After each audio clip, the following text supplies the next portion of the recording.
Dengan berat badan mencapai 300 kg, Fajri harus dievakuasi menggunakan forklift dari rumahnya. Selama 8 bulan terakhir, ia terbaring di tempat tidur setelah mengalami kecelakaan motor yang membatasi mobilitasnya.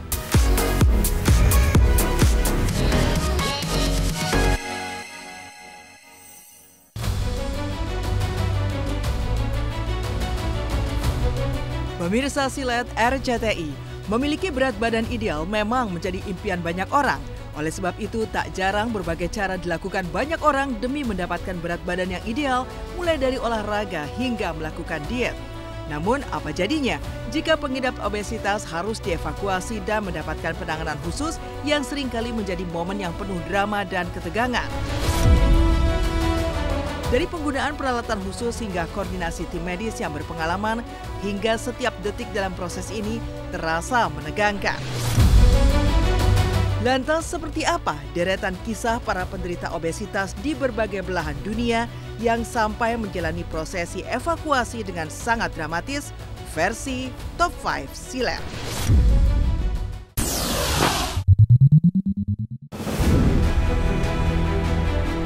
Pertama, momen evakuasi pria obesitas 300 kg sampai harus membongkar pintu pakai forklift.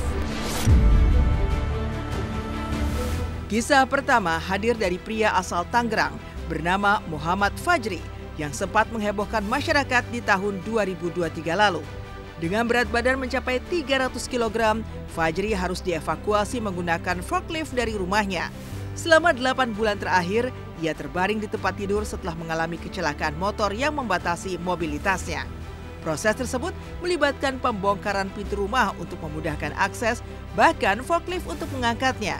Fajri kemudian dibawa menggunakan mobil bak menuju RSUD Tangerang untuk mendapatkan perawatan medis yang lebih baik.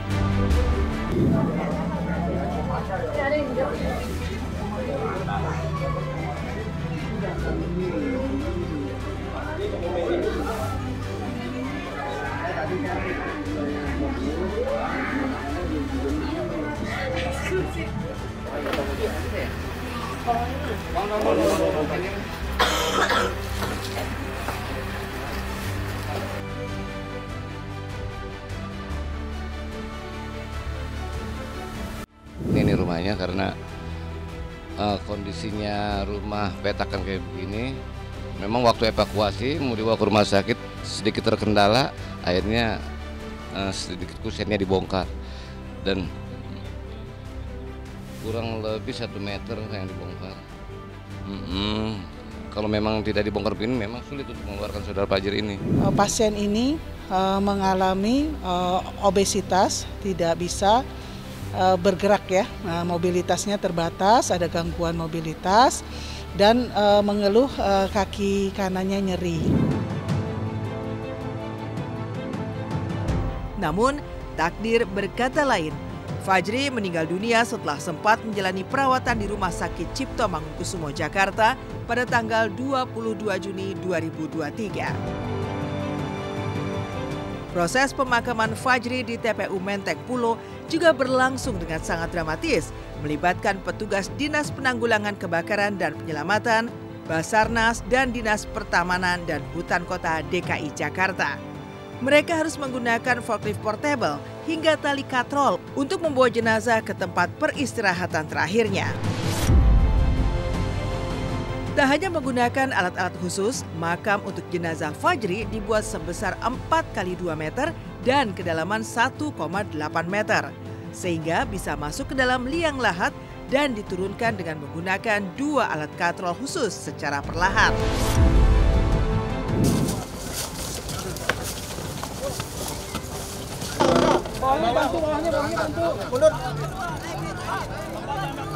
Pak Alban bilang ya karabiner, polisi sistem, mungkin Victor X, itu aja sih. Alat-alat rescue kita semua dikeluarkan. 8 orang, Pak. Iya. Kan tadi saya pun lihat di media sosial proses pemakamannya yang sedikit dramatis, tapi saya melihat orang-orang ingin membantu, bahu-membahu, ingin mengantarkan almarhum, memakamkannya dengan baik.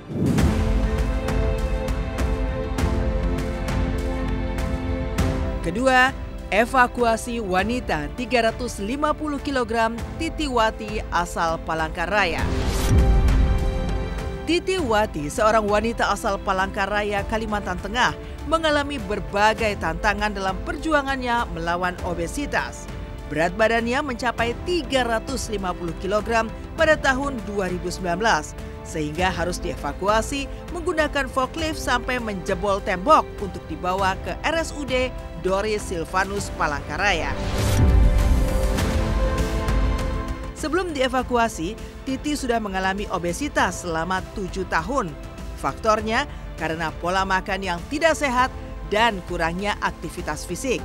Selama periode ini, kondisinya memburuk hingga hanya bisa terbaring di kasur.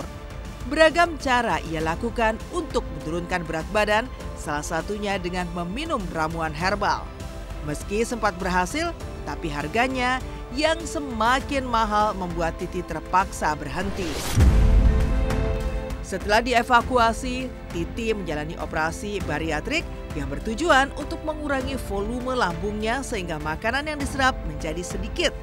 Namun ia masih menghadapi berbagai masalah kesehatan, termasuk infeksi saluran kemih dan kesulitan buang air besar. Akhirnya, pada bulan Januari 2023, Titi meninggal dunia di rumah sakit. Bu, udah berapa lama Bu gak bisa gerak ini Bu? 6 tahun. 6 tahunan Bu ya? Hampir 7 tahun ya? Suka makan apa biasanya Bu? Ngemil Bu ya? Ngemil gitu. Apa gorengan gitu Bu ya? Gorengan, segala bakso, es. Kalau makan pagi, siang, malam rutinan gak apa-apa biasa aja Bu ya? Biasa aja. Ketiga, Dr. Widi dievakuasi dengan mobil Skylift. Proses evakuasi Dr. Made Widiatnyana pada tanggal 17 Juli 2023 juga menjadi salah satu kisah yang paling dramatis.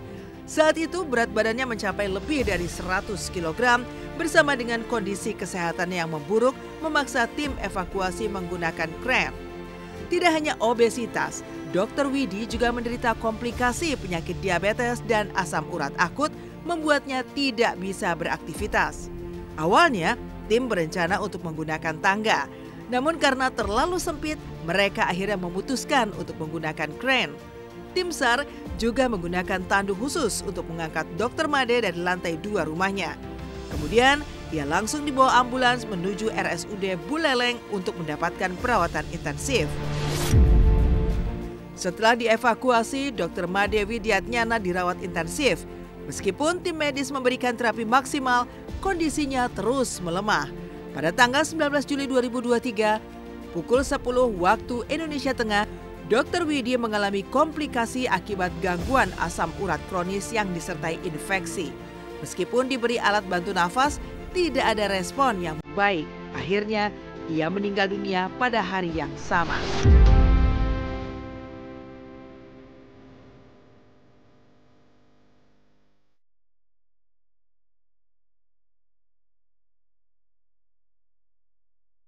Lihat orang obesitas tuh bawaannya apa sih ya, kasihan, kayak berasa berat banget nih. Aku aja nggak obesitas, ngap, pengen ngikat sepatu aja repot. Gimana teman-teman kita yang obesitas ya? Keempat, evakuasi bom-bom asal Bali dengan berat 210 kg. Iputu Bagus Trisna Hadibrata, yang lebih dikenal sebagai Bom-Bom, adalah seorang pemuda dari Bali yang mengalami obesitas dengan berat badan mencapai 210 kg. Pada tanggal 3 Februari 2024, Bom-Bom harus dievakuasi dari rumahnya di Gianyar karena kondisinya yang kritis. Proses evakuasi pun berlangsung sangat dramatis. Awalnya, tim mencoba mengangkat Bom-Bom menggunakan ambulans PMI. Namun ukuran tubuhnya yang terlalu besar, akhirnya tim terpaksa menggunakan mobil pick-up milik BPBD untuk membawa Bom-Bom ke rumah sakit. Dibutuhkan sekitar 10 orang untuk mengangkat tubuhnya ke dalam kendaraan tersebut. Setelah dievakuasi dari rumahnya menggunakan mobil pick-up, Bom-Bom dirawat di instalasi gawat darurat Rumah Sakit Sanjiwani Gianyar. Namun kondisinya tidak membaik dan ia akhirnya meninggal dunia pada pukul 22.35 waktu Indonesia Tengah.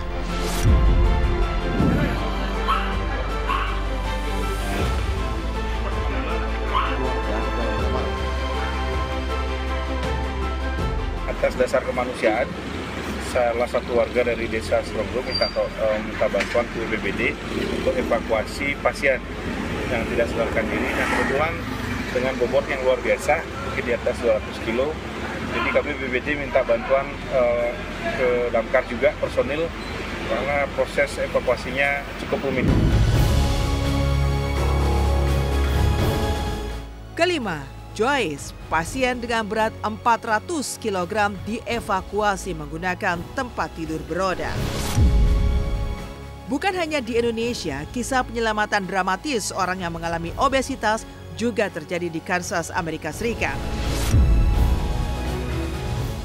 Adalah Joyce Del Vescovo, seorang wanita berusia 44 tahun dengan berat mencapai hampir 400 kg. Joyce harus dievakuasi dari rumahnya karena kondisi kesehatan yang semakin kritis dan sudah tidak bisa berjalan. Tim medis tiba dan memindahkan Joyce menggunakan tempat tidur beroda untuk membawanya ke ambulans. Dalam perjalanan menuju rumah sakit, ia terus mendapat bantuan oksigen karena kondisinya yang sangat memprihatinkan. Masalah berat badan Joyce bermula sejak usia muda ketika orang tuanya bercerai. Trauma dari perpisahan tersebut membuatnya mencari kenyamanan dalam makanan yang lambat laun menyebabkan obesitas. Hingga akhirnya ia mengalami kesulitan bangun dari tempat tidur, merasa sangat depresi dan kondisinya semakin memburuk. Joyce bahkan harus membayar temannya untuk membantunya melakukan tugas-tugas harian yang biasanya sederhana. Meskipun menghadapi banyak rintangan, Joyce terus berjuang melawan tantangan kehidupan. Dan kabarnya menjauh dari sorotan publik. 1, 2, 3. I got you. Hold on me. Hold on to me. Slow and easy. There you go.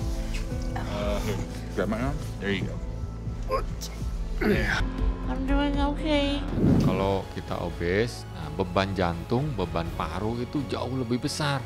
Nah, jadi resiko obesitas, resiko kelainan di paru jadi sesak, juga pada obesitas itu resiko diabetes itu jauh lebih tinggi. Nah, jadi kalau ada diabetes, ada luka dikit jadi borok. Nah, lama-lama infeksi menjadi lebih berat ke dalam darah, lalu infeksi menyebar ke seluruh tubuh, akhirnya jadi septic shock. Nah, itu suatu keadaan gawat darurat yang kalau nggak ditangani dengan cepat, maka angka kematiannya itu tinggi sekali.